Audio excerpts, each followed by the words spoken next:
Let's go ahead and work on our cash flow statement. One thing you should note that only our totals for operating, investing, and financing cash flows will turn blue. The individual intermediate balances will not be verified with a blue font. Let's go ahead and begin with 1989. First thing in our cash flow statement was net income. So we've got our net income, and let's pick it up from our income statement. Equals. We go over to our income statement. We want the net income for 1989. So we're going to click on the 55,000, or really zeros are omitted, so this is 55 million, and hit enter. Next thing on our cash flow statement by convention was always our depreciation expense. So again, we'll equals, click on our income statement tab, go over and pick up our depreciation expense for 1989, which was 1,199, and hit enter. Next, we'll pick up the change in our accounts receivable. So let's go to our balance sheet, equals. Now, our balance sheet, our accounts receivable have gone up. And when assets go up, we want a use of cash. So we want to take the smaller number, the 1988, and subtract the larger number, the 100,000 in 1989. Okay, next item on our cash flow statement, we've got our inventory. Then after inventory, we'll pick up, I believe, our prepaid expenses.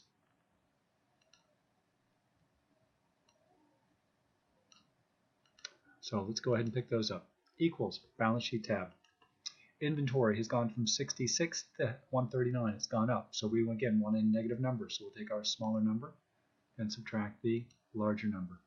Notice prepaids appears right below this on our balance sheet. So we're going to be able to copy that formula down, and the row references will change from 9s to 8. So again, back to our cash flow statement, copy it down, and notice the 8s have changed to 9s. On our liability side of our balance sheet, we've got accounts payable. After accounts, actually before we do that, we need to pick up other assets on our income statement. Other assets, again, go to our balance sheet, equals, and we've got other assets went up, so we want a negative number, so so again we take the smaller number and subtract the larger one.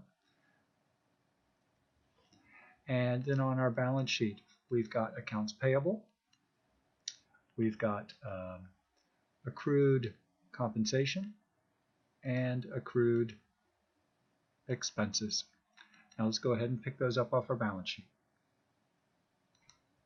Equals, go to our balance sheet. Accounts payable went up. This is a source of cash, so we want a positive number, so we'll take our 25 and we will subtract our 7,000, and we've got a source of cash. And again, on our balance sheet, right below accrued accounts payable was accrued compensation and then accrued expenses, so we can just copy those formulas down. Once we've done that, we just need to sum up the column.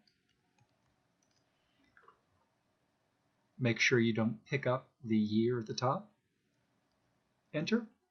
And we've got our operating cash flows for 1989, and of course we can copy that across then. Since we've used formulas, it automatically counts the amounts for 1990. I'm going to let you finish off with our financing and investing cash flows.